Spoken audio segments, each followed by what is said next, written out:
પીપળિયાની ગૌરી નકલી સ્કૂલ પ્રકરણમાં સામાકાંઠાની 8 શાળાની સંડોવણી ખુલી। રાજકોટની નકલી શાળા મામલે રાજકોટની 6 શાળાઓની સાંઠગાંઠ હોવાનો ખુલાસો થયો।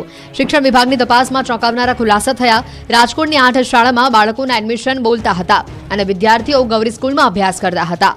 Ramakrishna Vidyalaya, Almighty school, Grace school, MB Patel Vidyalaya, Ramdev Vidyalaya, Navodit Vidyalaya, Ramakrishna Vidyalaya, Akshar school, Nakshatra સ્કૂલો સંડોવાયેલી છે।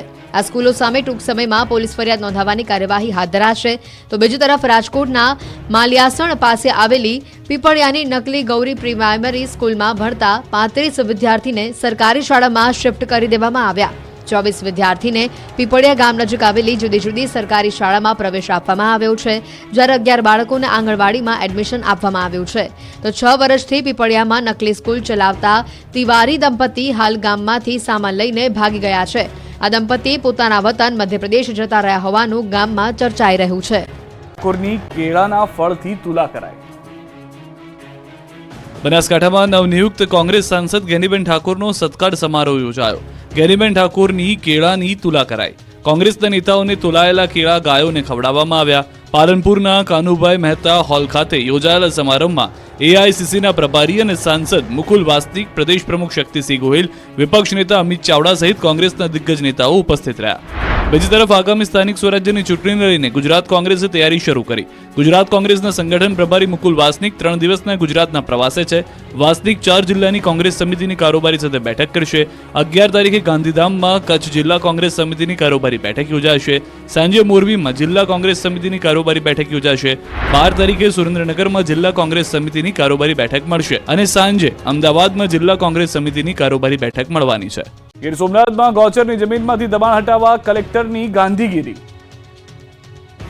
એના ગોચરના દબાણો છે, કાલથી મહેરબાની કરીને ખાલી કરી નાખો। વરસાદ થઈ ગયો છે, કોઈ વાવશો નુકસાન તો પછી મન નહીં થાય, જાજુ નુકસાન થશે। કઈક આ રીતે ગીર સોમનાથના કલેક્ટરે દબાણકર્તાઓને દબાણ હટાવવા માટે ચીમકી આપી। વાત છે ગીર સોમનાથના સુત્રાપાડાના ધામળેજ ગામની। અહીંના ગોચરની જમીનમાં કેટલાક લોકોએ ગેરકાયદેસર દબાણ કર્યું છે। અનેક રજૂઆત કરવા છતાં પણ દબાણ દૂર ન કરતા કલેક્ટરના અધ્યક્ષસ્થાને ધામળેજ ગ્રામે ગ્રામસભા યોજાઈ હતી। અહીં કલેક્ટરે ગોચરની જમીનો પર વાવેતર કર્યું હોય તેમને મીઠી ભાષામાં ચીમકી આપી। જેના દબાણો હોય તેને સ્વેચ્છા હટાવી લેવા ચીમકી આપી। બીજી ગ્રામસભા દરમિયાન કલેક્ટર ગામના મહિલા સરપંચના પતિ પર બગડ્યા। મહિલા સરપંચના બદલે તેમના પતિ પ્રતિનિધિ તરીકે સભામાં હાજર રહેતા તેમને ખખડાવ્યા। કહ્યું કે મહિલા સશક્તિકરણની વાતો કરો છો અને સરપંચના બદલે પ્રતિનિધિ સભામાં આવે છે। સરપંચ તમે છો ને, તમે જ કરો કે પ્રતિનિધિ છો?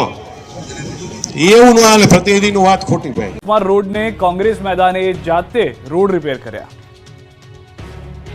પરમ દિવસથી રિક્ષા પલટી મારી ગઈ। પરમ દિવસ ખાડા એવડા છે ભાઈ, બધી જગ્યાએ રોડનો સુધારો તો કરવો પડે ને। રાજકોટમાં તોફાની વરસાદના કારણે શહેરના રોડની હાલત બેહાલ થઈ ગઈ છે। મોટાભાગના રોડ પર મસમોટા ખાડા પડી ગયા છે।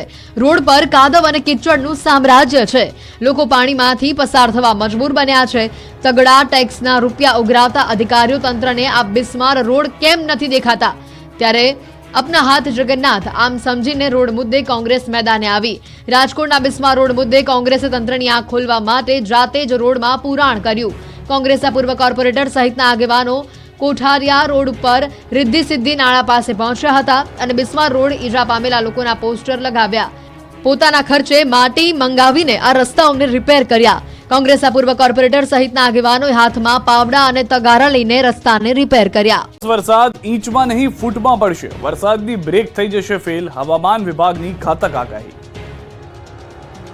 ગુજરાતના વાતાવરણમાં સતત પલટો આવી રહ્યો છે। થોડી વારે ધૂપછાંવ થયા કરે છે। લોકો આકાશ જોઈને અંદાજો લગાવે છે, પણ હવામાન વિભાગની આ ઘાતક આગાહી જાણીને તમારા છાતીના પાટિયા બેસી જશે। થોડા જ કલાકોમાં અમદાવાદ સહિત ગુજરાતના કેટલાય જિલ્લાઓમાં વરસાદ તૂટી પડવાનો છે। વરસાદ અંગે હવામાન વિભાગે મોટી આગાહી કરી છે।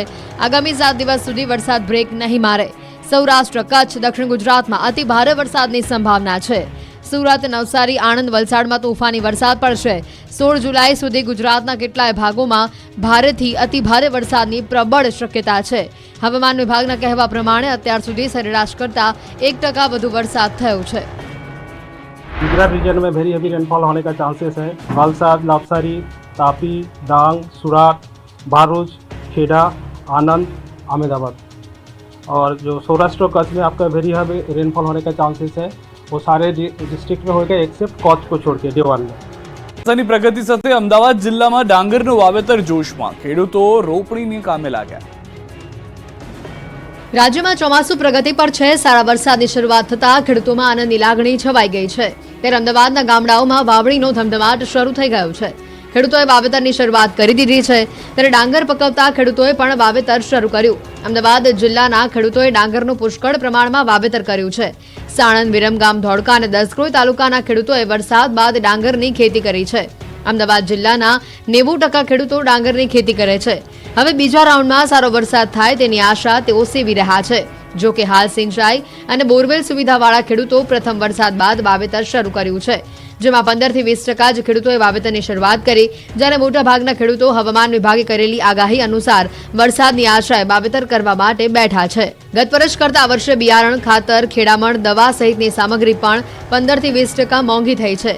ગત વર્ષે ડાંગરના 1 વીઘા વાવેતરનો ખર્ચ 1500 થી 2000 રૂપિયા થયો હતો, જે આ વર્ષે 2000 થી 2500 રૂપિયા થઈ રહ્યો છે. મેઘરાજા બેફામ બનશે, સૌરાષ્ટ્ર કચ્છનો વારો પાડી દેશે, પરેશ ગોસ્વામીની મોટી આગાહી. ગુજરાતમાં વરસાદે ફરી જમાવટ કરી છે. સૌરાષ્ટ્ર અને ગીર પંથકમાં ગાભા કાઢી નાખે તેવો વરસાદ પડ્યો.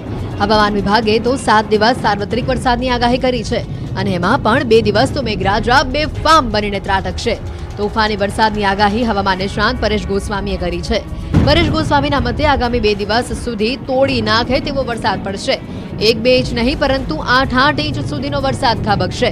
નદીઓ ગાંડી તૂર બનશે, ડેમો છલકાશે, ખેતરોમાં તારાજી સર્જાશે.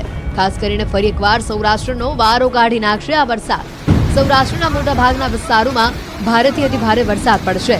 રાજકોટ, સુરેન્દ્રનગર, મોરબી, કચ્છમાં વરસાદ માઝા મૂકશે, તો પૂર્વ ગુજરાતના ભાગોમાં ભારે વરસાદની આગાહી છે. મહીસાગર, ગોધરા, છોટાઉદેપુરમાં મેઘરાજા આક્રમક બેટિંગ કરશે. અમદાવાદ, ગાંધીનગર, આણંદમાં પણ અનરાધાર વરસશે. અરબી સમુદ્રમાં સાયક્લોનિક સર્ક્યુલેશન સિસ્ટમ સક્રિય થઈ છે, અને જેના કારણે આગામી 2 દિવસ મેઘરાજા ભૂક્કા બોલાવશે. દક્ષિણ ગુજરાતમાં પણ અતિભારે વરસાદ પડી શકે છે. 2 દિવસ સુધી મોરબી, સુરેન્દ્રનગર અને રાજકોટ જિલ્લામાં પણ સારા વરસાદો પડે અથવા તો ભારેથી અતિભારે વરસાદ પણ થઈ શકે છે. પૂર્વ ગુજરાતના જે ભાગો, જેમાં ખાસ કરીને મહીસાગર, દાહોદ, ગોધરા અને છોટાઉદેપુર જેવા વિસ્તારો છે, એમાં પણ ભારે વરસાદની શક્યતાઓ રહેલી છે. મધ્ય ગુજરાતના બીજા જે વિસ્તારો છે, જેમાં અમદાવાદ, ગાંધીનગર, આણંદ, ખેડિયા, નડિયાદ, આ તમામ વિસ્તારોની અંદર હળવાથી મધ્યમ વરસાદો નોંધાય તેવું એક અનુમાન છે.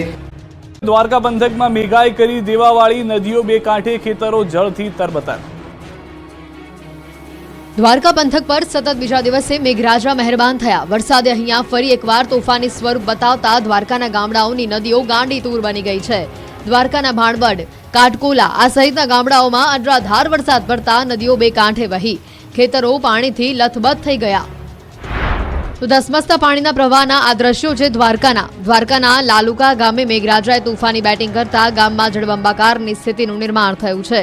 ગ્રામ્ય વિસ્તારમાં વરસાદી માહોલ જામતા નદી નાળા બે કાંઠે વહ્યા. આ ખેતરોમાં પાણી ભરાયા છે. બોટાદ શહેરમાં પણ વરસાદે બગડાટી બોલાવતા બોટાદની શેરીઓમાં પણ પાણી વહેતા થયા. બોટાદ શહેરમાં સવારથી જ ગોરંભાયેલા વાદળો સાંજ પડતા જ અનરાધાર વરસી પડતા બોટાદ આખું પાણી થયું. Paliyad road, station road, tower road આ સહિતના વિસ્તારોમાં વરસાદથી રોડ પર જાણે નદી વહેતી હોય તેવા દ્રશ્યો સામે આવ્યા. લાંબા વિરામ બાદ સારો વરસાદ આવતા બફારાથી રાહત મળી. તો આ બાજુ કચ્છના લખપતના વર્માનગર, કોરિયાણી વિસ્તારમાં વરસાદ પડ્યો. નખત્રાણાના રામપર, રોહા, કોરડા, જડોદરમાં વરસાદ પડતા ઠંડક પ્રસરી. અમરેલી પંથકમાં બીજા દિવસે પણ મેઘાએ ધામા નાખ્યા. વડિયા અને આસપાસના ગામડાઓમાં મેઘો મન મૂકીને વરસ્યો. વડિયા, મોરવાડા, ખડખડ, બાટવા, દેવડી સહિતના ગામોમાં વરસાદ પડ્યો. ધોધમાર વરસાદના પગલે રસ્તાઓ પર વરસાદી પાણી વહેતા થયા. ખાંભાના ગીરકાંઠાના ગામડાઓમાં વરસાદ પડતા ખેડૂતો ખુશખુશાલ થયા.